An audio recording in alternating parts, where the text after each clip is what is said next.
SIR ট্রাইব্যুনালে কত আবেদনের নিষ্পত্তি হয়েছে তা নিয়ে কমিশনকে রিপোর্ট দিতে নির্দেশ দিল দেশের সর্বোচ্চ আদালত। জাতীয় নির্বাচন কমিশনকে রিপোর্ট জমা দেওয়ার নির্দেশ দিয়েছে সুপ্রিম কোর্ট। অধীর চৌধুরীর মামলায় এই নির্দেশ দিয়েছে সর্বোচ্চ আদালত।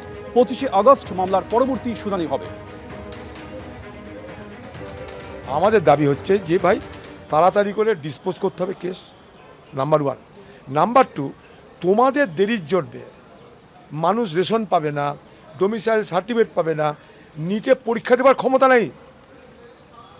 অন্যান্য সুযোগ সুবিধা ছেড়ে দিন, পাসপোর্ট করার ক্ষমতা থাকবে না।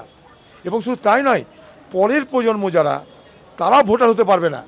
শুধুমাত্র নির্বাচন কমিশনের এই উদাসীনতা, পক্ষপাতিত্ব এবং তাদের অকর্মণ্যতার জন্যে আজকে একটা লক্ষ লক্ষ বাংলার মানুষ, শুধু তারাই নয় তাদের ভবিষ্যৎ প্রজন্ম সমেত আজকে তারা কি দুর্বিষহ পরিস্থিতির মধ্যে দিয়ে চলেছে, এটা তার সবথেকে জলযন্ত্রের প্রমাণ যে তারা নিটের পরীক্ষায় তাদের ছেলেমেয়েরা পড়াশোনা করে পরীক্ষা দিতে পারবে না। বুঝুন, বাইরের দেশে যেতে পারে না, পাসপোর্ট করার ক্ষমতা নেই, রেশন নেই, ডোমিসাইল সার্টিফিকেট নেই, জমি কেনা বেচা করতে পারবে না, না জমি কিনতে পারবে না বেচতে পারবে।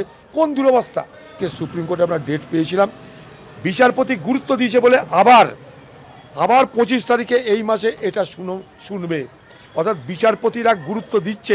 অধীর চৌধুরী সম্বন্ধে আমাদের মতভেদ থাকলেও এই পিটিশনের বক্তব্যের সাথে আমি এখন যে পশ্চিমবাংলার অনেক কেস পেন্ডিং রয়েছে, তার ফলে যারা নির্বাচক মণ্ডলী তারা সুবিচার পাচ্ছে না, এটা সুপ্রিম কোর্টের তাড়াতাড়ি রায় দেওয়া উচিত। আগামী ডিসেম্বরেই পুর নির্বাচন হবে। মেয়াদ পেরিয়ে যাওয়া পুরসভাগুলিতে আগামী ডিসেম্বর মাসে পুর নির্বাচন হবে। রাজ্যে পুরসভাগুলিতে ডিসেম্বর মাসে পুর নির্বাচন করানোর চেষ্টা চালাচ্ছে রাজ্য সরকার। আজ মুখ্যমন্ত্রীর প্রশাসনিক বৈঠকে বলেছেন পুরমন্ত্রী অগ্নিমিত্রা পাল। পরেই ডিসেম্বর নাগাদ আমরা নির্বাচন করার কথা ভাবছি, যাদের মোটামুটি টাইম হয়ে গেছে।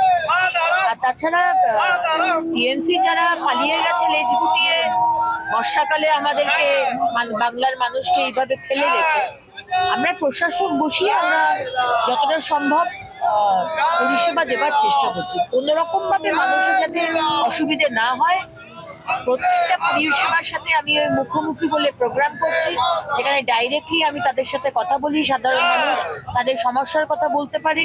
সুতরাং অসুবিধা খুব একটা হতে দেব না। এবিপি আনন্দ, এগিয়ে থাকে, এগিয়ে রাখে।